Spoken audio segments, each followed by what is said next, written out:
Yeah, g'day guys, it's your old mate Big J here. Welcome to another edition of Australian Boxing Talk. A fair bit has happened over the last 12 hours or so. The Olympics has kicked off. I think it's day 3 or day 4 now, but first and foremost, that opening ceremony, I know there's videos and all that all over the place. That was just fucking disgusting. The most blasphemous, blatant, rub in the face of go fuck yourself Christianity I've ever seen.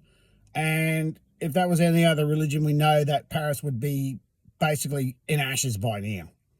So why Christians continue to put up with this bullshit of people just blaspheming them?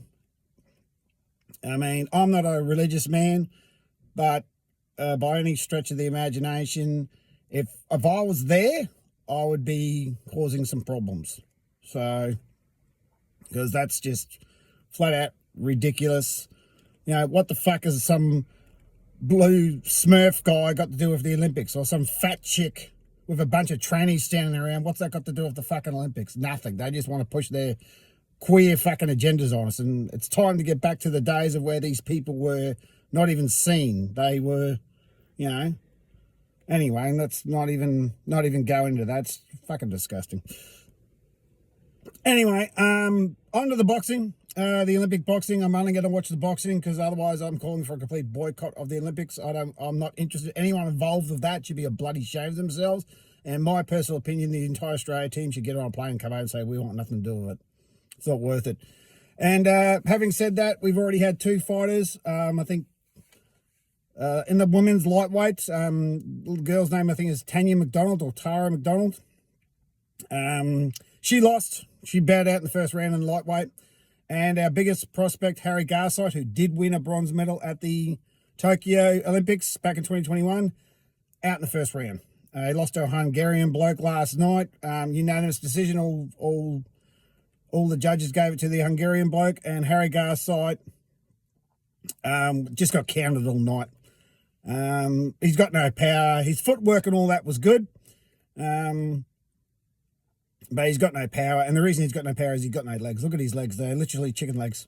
There's no meat on his legs. That's why he hasn't got no power. He was fighting at light welterweight, so 63.5 kilo division, which is the super lightweight division. I would be saying to him, mate, you need to put on a good, probably maybe 10 kilos and go up to middleweight. Because his legs have got there's no bone to his legs. The way he's got no power. And old mate just counted him all night. The Hungarian fellow counted him all night because most southpaws lead with their face, and he just left with his face and left himself open for the right counter all night or all fight, even though it's only a 3-round fight.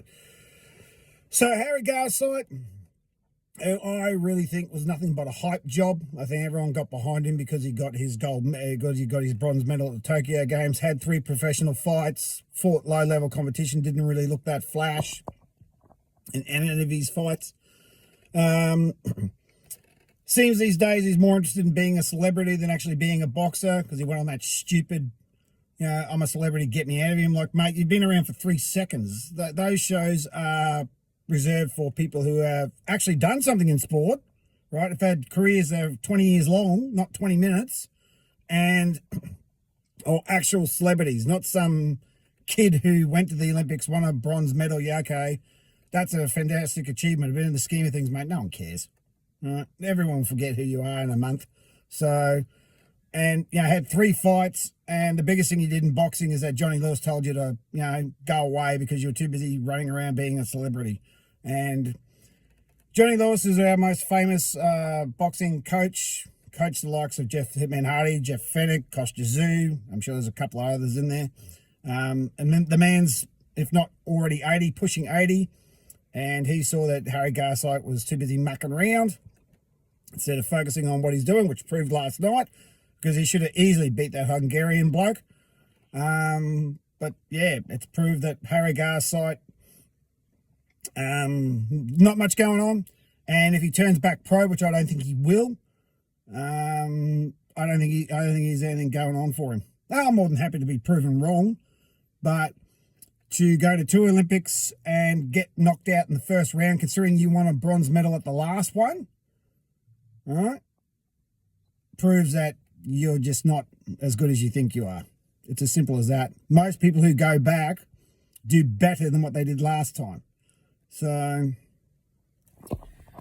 it's a bit of a shame that, we're already 2 down. I haven't seen any updates on other boxers. I think there was another boxer last night as well that did fight. I will keep up to date with that. But at the moment, Harry Garside's out. And it's a shame because, everyone was really banking on him to bring home the gold because he did so well in the last Olympics. The McDonald girl in the lightweight division, totally told that she was just the reach of the other girl was her problem. The other girl just had too long a reach on her and she couldn't get her punches in. I didn't see the fight, but I saw that, she was outclassed, and that's a bit disappointing. So we've got, I think there's another guy that fought in the middle of the night. Don't know how that went, but I'll keep updated.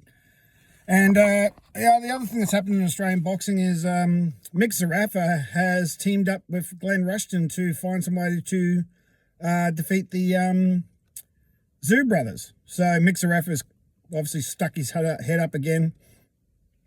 And I've said this before, Mick Zerafa had the absolute worst world title fight I've ever seen by an Australian, when he was knocked out brutally by Tszyu, who is at the moment the oldest world champion at 41 years old.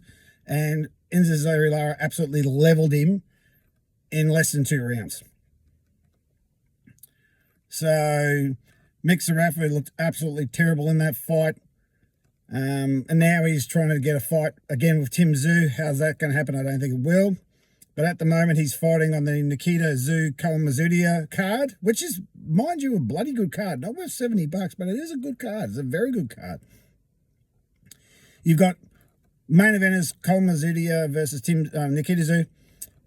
Mick Zerafa's fighting Tommy Brown. Now, Tommy Brown's 41 years old, who was retired. Right, he's had a couple of fights recently in Thailand. But come on, Thailand people are Muay Thai kickboxers and bloody good ones, right? They're not boxers.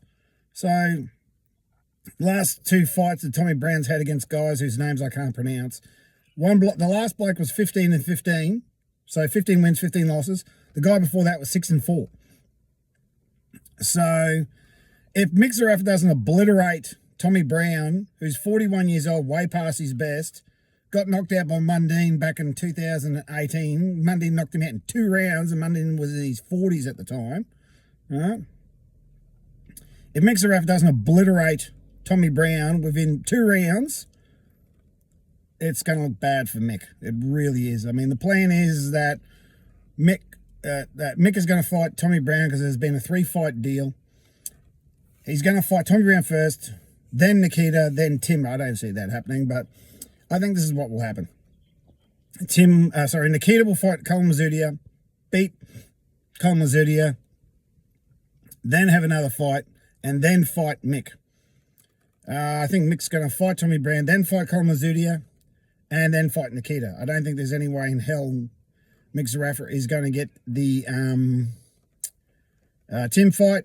It's very doubtful if he gets the Nikita fight because Kalmazudia is a very good fighter. He's been in the ring with the likes of Wade Ryan and Joel Camilleri. He's beaten Joel Camilleri twice. I can't remember if he lost or won against Wade Ryan. I think he's even fought Dennis Hogan. Now, these guys are pretty good. These guys are pretty good super welterweights. And I don't think that if Kalmazudia wins, which he can because he's far more experienced than Nikita, right? That Tszyu Zerafa fight with Nikita is off. So Mick Zerafa better pray to God that Nikita beats Kalmazudia, because if he doesn't, Kalmazudia ain't going to want to fight Mick Zerafa. Why would he want to fight Mick Zerafa? So if he beats Nikita, why would he want to fight Mick Zerafa? The next targets after that, the first person that beats Nikita, the very first thing they're going to do is go, hey, Tim, guess what? I just beat your brother. What are you going to do about it? Now, Tim probably wouldn't care if someone beats him because eventually Nikita will get beat, right? I don't think Tim's going to care. Everyone now who wants to fight Nikita, who's going to fight Nikita, is hoping that the win, if they do beat Nikita, they can get a Tim fight, which ain't going to happen. Tim is levels above anyone in the 154 division. Right, Tim is top 5. I would put Tim as the number 2 pound for pound fighter in the country. Number 1 is Jai Apataya. Then I'd put Tim. Then I'd put, and purely and solely because he's got a belt, Liam Paro. Then you'd have George Kambosos Jr. Then you'd have the Maloney twins, Jason and Andrew. Then you'd have Sam Goodman. Then you'd probably have, who would be next? I'd probably say Liam Wilson. Then you'd have Alex Winwood has to be in there because he's getting his title shot in September. I wouldn't even put Mick Zerafa top 10. You can people say Justice Hooney. I think Justice Hooney's got nothing going on, even though he blasted Troy Pilcher out of there in 2 rounds. So what? Troy Pilcher's a club fighter. So, and Justice Hooney, who looked like he's worked on his power looks much better. I'm yet to be convinced that Justice Hooney is going to be anything. Right? I'll believe it when I see it. I'm not saying you can't do it. I'm saying I believe it when I see it. That's what I'm saying about Justice Hooney. I'll believe it when I see it. Who else is on the card? Back on Nikita. Jasmine Parr's going to fight Amber Amelia. That should be a good fight. And Connor Wallace is going to fight. I can't remember the other fellow's name for the IBF Eliminator for light heavyweight.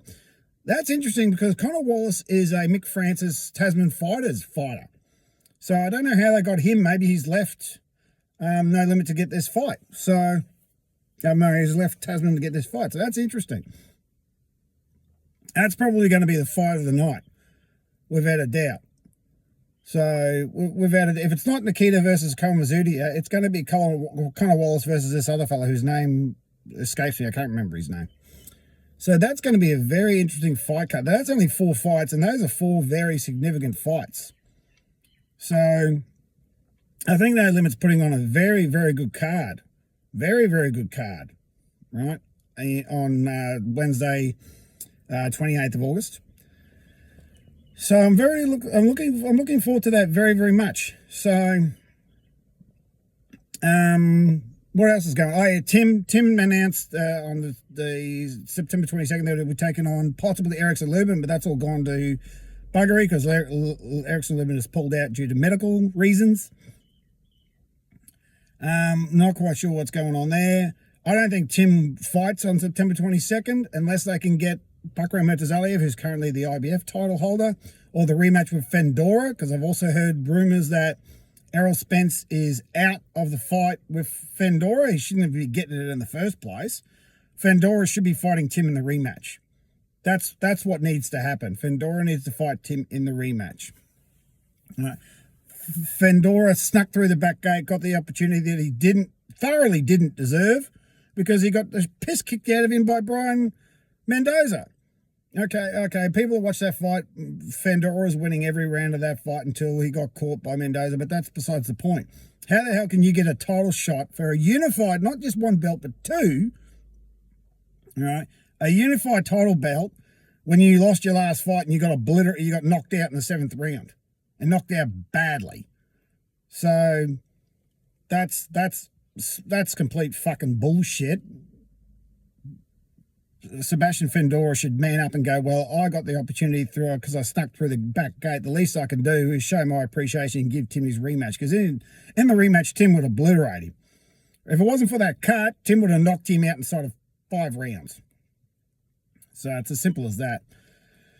But we'll keep up to date with what's going on with the Olympics. I try to keep these under 15 minutes so you don't get bored.